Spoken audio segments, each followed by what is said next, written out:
On Tuesday, Texas Governor Greg Abbott campaigned in Lubbock, encouraging voters to cast early ballots for him against Democrat Beto O'Rourke. Sounding an optimistic tone, the two-term governor of the Lone Star State said that he was going to beat the former Democratic House lawmaker. Abbott assailed O'Rourke, calling him far left and ill-fitting the Lone Star State, his frequent line of attack. Recent polling shows Abbott with a comfortable double-digit lead on his Democratic challenger. Should O'Rourke lose this race, it would be his third political failure in 3 successive cycles. O'Rourke lost to Ted Cruz in 2018, and he lost the 2020 Democratic presidential primary. Thank you, sir.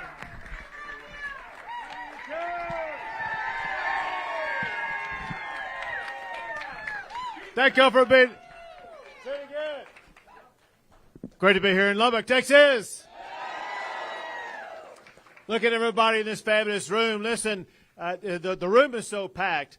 There's not one but 2 overflow rooms. To the people who are viewing from the overflow rooms, let's say howdy over there. We appreciate everybody here coming out. Listen, this is so incredibly important. I got some great news for you. The great news is we are going to win in 2022. We're going to paint Texas red, Raider red. And let me tell you how we're going to do it. It's going to be easy. We're just going to show the contrast between the conservative policies that have made Texas #1 versus the radical leftist liberal agenda that Beto O'Rourke is trying to oppose on the state of Texas. So let's start, for example, with the economy. In the economy, Texas has the fastest growing economy in the United States of America. Since you all last reelected me to be governor of this great state, Texas has added far more new jobs than any other state in the entire country. But what Beto wants to do, he wants to increase your taxes as well as impose regulations, and that all of that would to be to drive up the cost of inflation even more and eliminate hundreds of thousands of jobs, and we are not going to let that happen. I am running. We're going to beat Beto, and I am running for re-election to keep Texas #1 for jobs in the economy in the United States of America. Now, listen, let me tell you how strong our economy is. Our economy is doing so incredibly well, including people in this room who are making the Texas economy #1. But because we're doing so well, Texas now has a $27 billion budget surplus. We need to spend that money this next session, and whose money is that?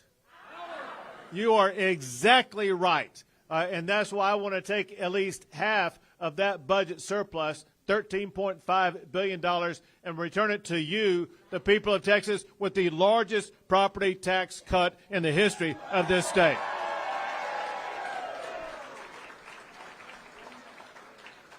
Now listen, property taxes is a big issue in this race because Beto actually, every time he had the opportunity, he raised property taxes when he was in office. And there's only one person in this race with a plan to cut your property taxes, and that is me. When you re-elect me, we will cut your property taxes here in Texas. A big contributor to the incredible budget surplus that we have is the oil and gas sector. There you go. And so, but listen, this is Texas. We believe in God, guns, and oil.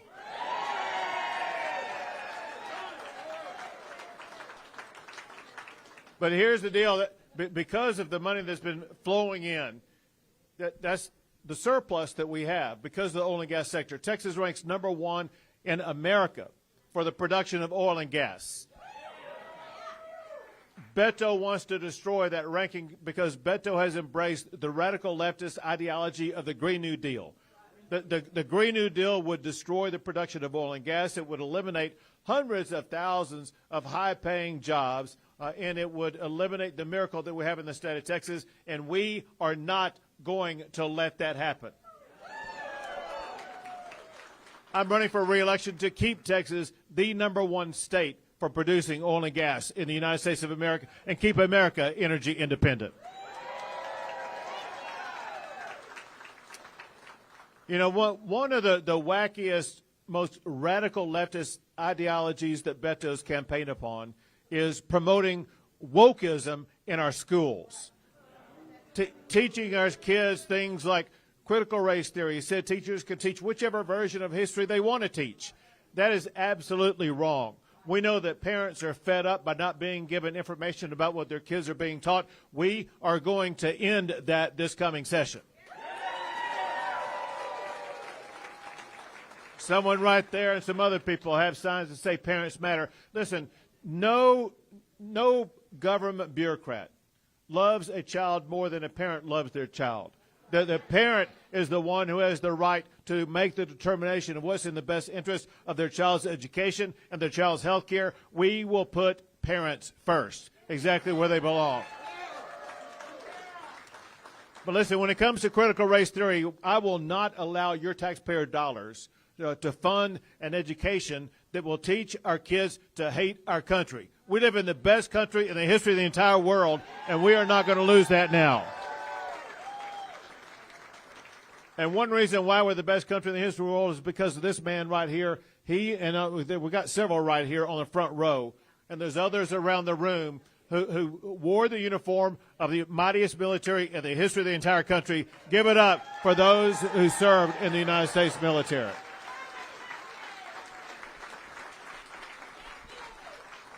So going back, there's only one person running for governor who is against critical race theory, and that is me. If you want critical race theory out of our schools, re-elect me to be your governor. But listen, the radical ideology of Beto O'Rourke is even more dangerous than that because it poses dangers for our communities and for our cities. Because Beto has supported the crazy ideology of defunding the police. In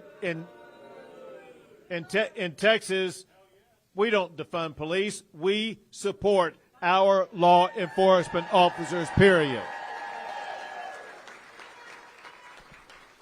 And to do something about that, I worked with Senator Perry and Representative Burrows, and we did something. We wanted to make clear our law enforcement officers would not be defunded, so we passed a law that will defund any city that defunds their police.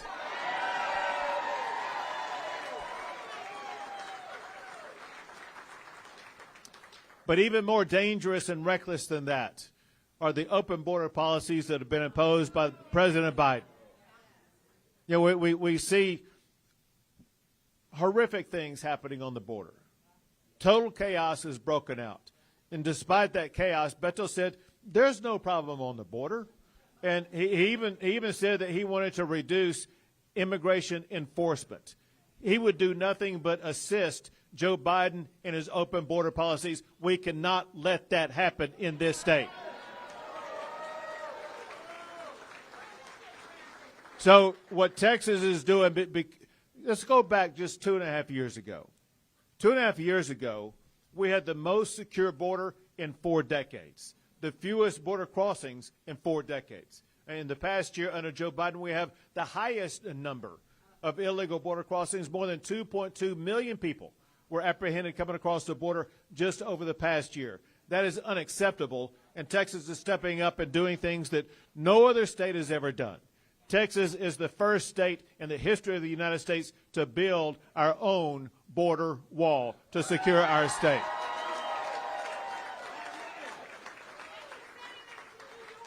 There you go.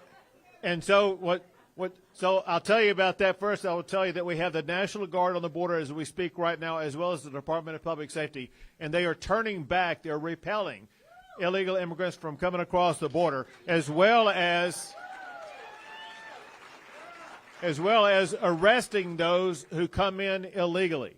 To give you an example, we arrest them for trespass, and it was just 2 weeks ago that DPS arrested somebody for trespassing in the state of Texas. It turned out that person had an active warrant for his arrest for murder. what the dangers on the border are extreme, and we are helping the local communities because of what the Biden administration is doing. They're just, Border Patrol are not patrolling the border. They're just filling out paperwork of people coming across the border illegally and then dropping them off in small towns like Eagle Pass and Del Rio who are begging for help. And because they were begging for help, that's when I promised them that I would relieve the pressures that were building upon them. I would begin busing those migrants to Washington, D.C., to New York.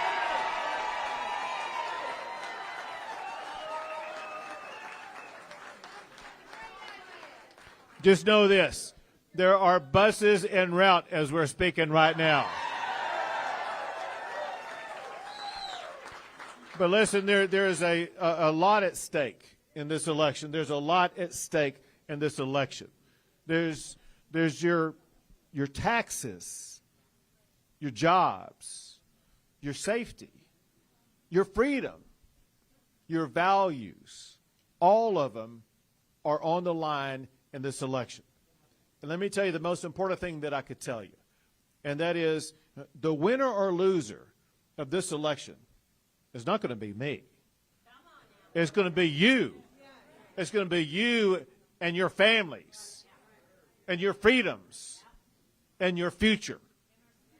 And what Beto wants to do, Beto wants to take a sledgehammer to that future to try to impose his radical leftist ideology. And you know what? We are not going to let that happen.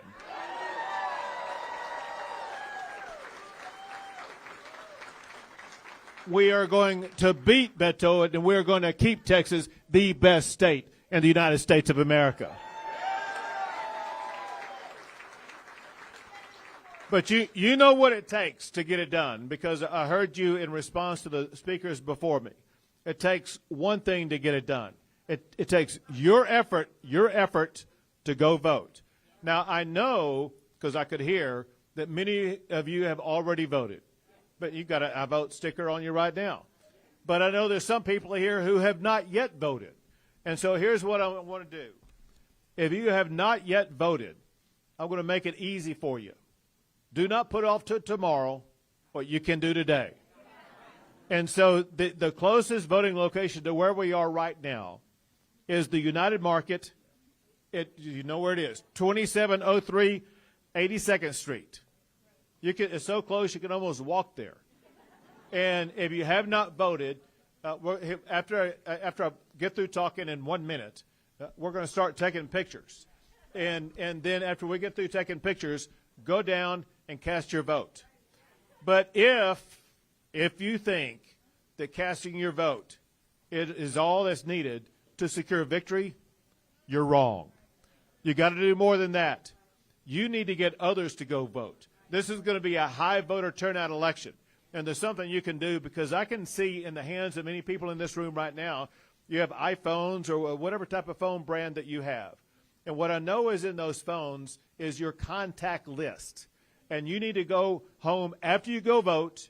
You need to go home, use your contact list, and send out one simple, short message to all of your contacts. Go vote tomorrow for Governor Abbott. There you go. But here's the deal.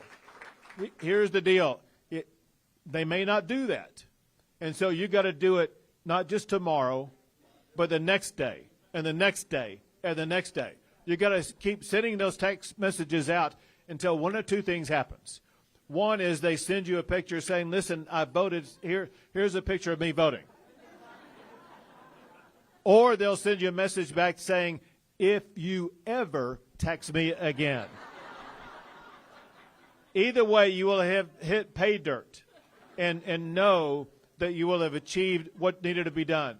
So I know in this room, I can estimate we have a couple of hundred people in this room and many more in the overflow room. So let's say we have about 400 people here altogether. If there's 400 people who send out 100 text messages, that's 40,000 messages getting people out to go vote. And on election night, when I claim victory, saying that we beat Beto, I'm going to say we beat Beto because of what happened in Lubbock, Texas today. Thank you for what you're doing. Thank you, and God bless you, and God bless the great state of Texas.